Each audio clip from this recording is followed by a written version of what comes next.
It just, you're kind of like falling through the chord progressions. If you took the bass line out of this song, it would be completely different. That bass line is the riff. What's up, guys? Welcome back to Low End University. I'm excited to present one more episode from the Patreon archives, and then we'll be back to regularly scheduled programming here on the channel, and that's for the song Go Your Own Way by Fleetwood Mac. And that's from their 11th studio album, released in 1977, Rumours. Legendary album, needs no introduction, and I often talk about my rock and metal influences a lot. Guys that shaped me: Cliff Burton, Geddy Lee, John Myung. But before all those guys came into the picture, it was Fleetwood Mac, it was John McVie. Talk about a legendary player who always played the perfect thing at the perfect time with great tone, great feel, great dynamics, and a touch of really smart melody in just about everything he played, and that's what I really gleaned from him. And I hope you'll enjoy the episode. We basically listen to the song as usual, and I talk about what makes the song great. There's some really peculiar things Fleetwood Mac do. There's some really bold and peculiar things the bass line does, and I think the song would just fall flat without it. And I can say that a lot about many of Fleetwood Mac songs. The bass line is what really drives them home. So without further ado, here's my reaction, more of an analysis to Fleetwood Mac's Go Your Own Way.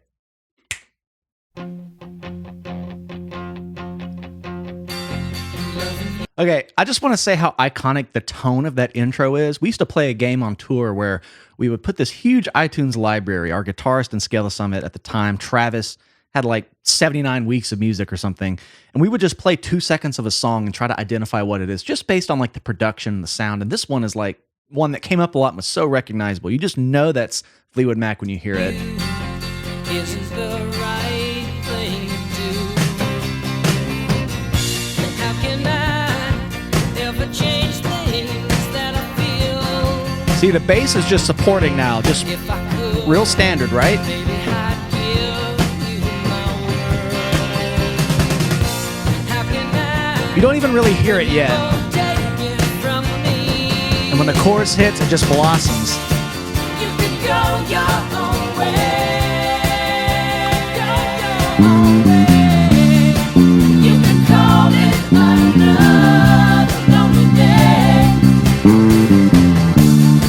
You could go your own.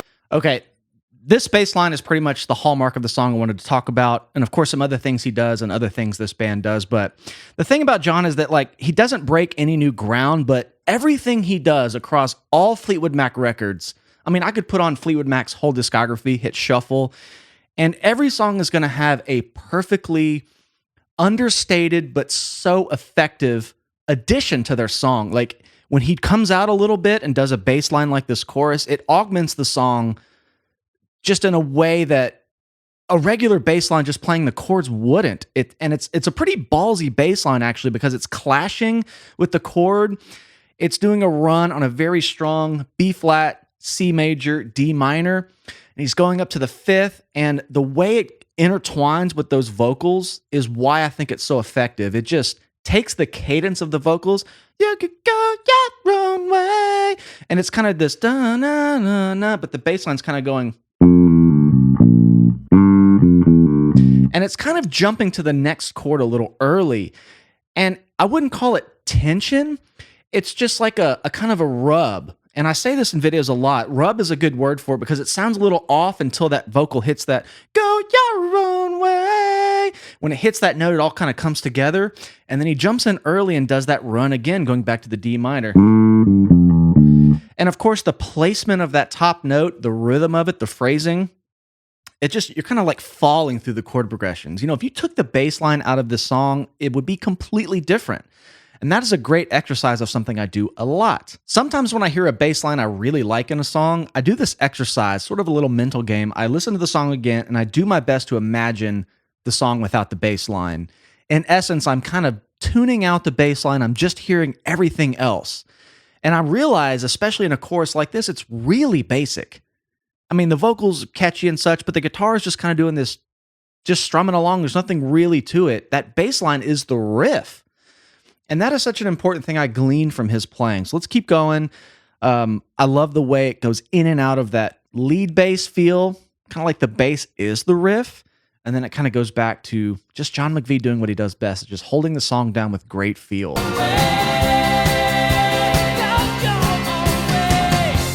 Tell me why See, back here, just on the one. everything turned around.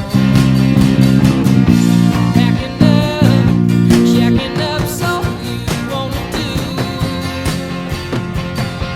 If I could, baby, I'd give you my world. Open up, everything Fleetwood Mac does instrumentally is really interesting to me. They have such an interesting like soundscape. The guitars are never really playing like, I mean, I'm not going to say there's not a chord progression in Fleetwood Mac songs, but the way they highlight the tonal center of a chord is very weird because the guitars, Lindsey is always just kind of doing this like shimmery thing. It's not like a thick full chord. It's kind of playing the upper notes of the chords. It's almost like a more percussive guitar part with a few notes thrown in. It's always kind of how I thought about his playing. And that's where John's bass playing comes in and just is the riff. It's not just the bass line. When I hear Fleetwood Mac music, I'm like, that's the riff. I can't say that enough because you'll just hear it when it comes into this chorus. It becomes the riff. The guitar becomes a very unimportant part of the composition to me. It's more just like the layering. It's less to do with how it's driving that chorus. waiting for you. Listen how the bass line leans into it. Go your own way. Leaning into it. You can call it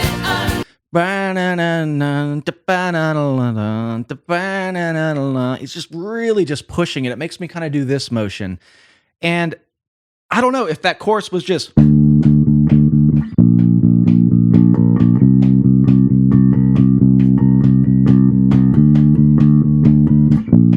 I mean, it loses the whole swagger of that.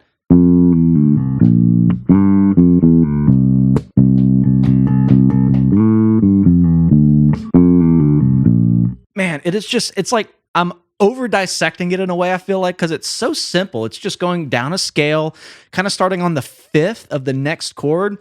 So you'll notice the chorus starts on D minor. So we're on C right now, but he goes up to the fifth of D minor before D minor happens.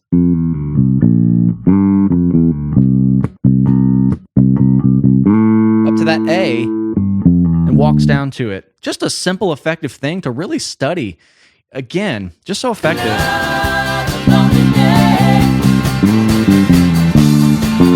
can go your own way.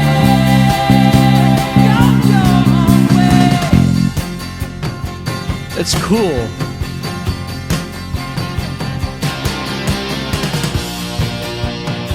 And I don't know if you call this a guitar solo. I don't know if you call that a guitar solo or a lead, but I love how much space is put in there. You know, he could have easily shredded a solo here. And Lindsey Buckingham is also just an underrated guitar player. That guy is amazing. Never Going Back Again, the finger picking, Big Love. I mean, just the guitar playing is insane to me. And it's all housed under like the really simple poppy mainstream songs, but I've just always been blown away and don't understand why their musicianship isn't talked about more. I mean, even Mick Fleetwood, you know, he's not a Neil Peart, but it's just always the right thing at the right time. That is such a hard art to nail. But this lead, I'm about to start it again. I don't want to ramble too much, but I love the space he puts in. It just, I don't know. Resting is important. A whole bar. Whole 2 bars.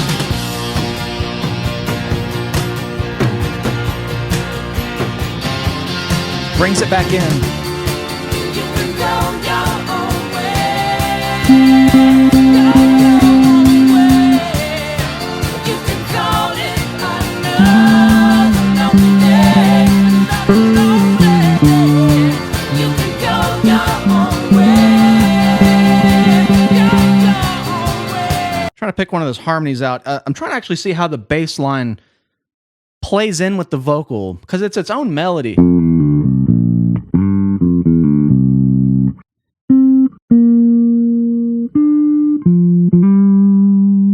There's a vocal harmony in there that shares some notes with it. I'm just hearing it now. I've never really listened to this song at this level, so this is kind of fun. You can call it another lonely day. Really neat.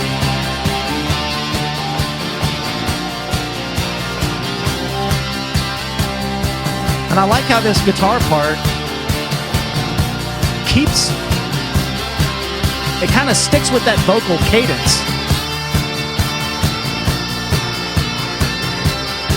The guitar part almost mirrors the way the vocals are phrased in the chorus. I don't know, it just has this really like smooth transition in and out of vocals to these lead little breaks here. They kind of match each other in style, same kind of range in terms of the notes they're choosing. Just, I love the simplicity of it, but it sounds so complex to me when I really dive into it. It's cool. Now it's a little more shreddy.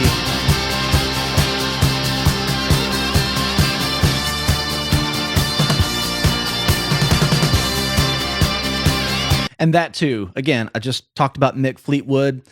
Never does anything crazy. It's just the right feel. It's kind of like a Phil Rudd thing with AC/DC. It's just, you can just hear the feel of the drum part. It doesn't sound clinical. And of course, this is older. It's a different genre, so that's going to be a prevalent thing. But what I'm pointing out right here in his part is that we've gone 3 minutes with a pretty standard grade A drum part for the song. It's in the pocket, has the right feel, the right dynamics. He hasn't really jumped out and done any big drum fill necessarily. And I love like the simple addition of this little snare roll here. The contrast of him not doing anything like this when it comes up at the end of the song, it adds so much intensity. Like a small little snare roll. You know, if you think about a metal or prog song, things I listen to much more in my later years, it's like there's a snare roll and a tom roll every bar. It was just part of the orchestration of the drum part. But this is the absence of it, and then putting it in just a little bit makes a huge impact. Listen to this little snare part. Normal drums.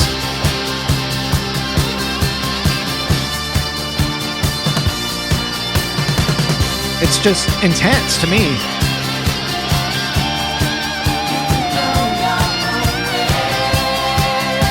And I like on this chorus, he doesn't do that bass line. But it still sounds, I don't know, it's just cool songwriting stuff.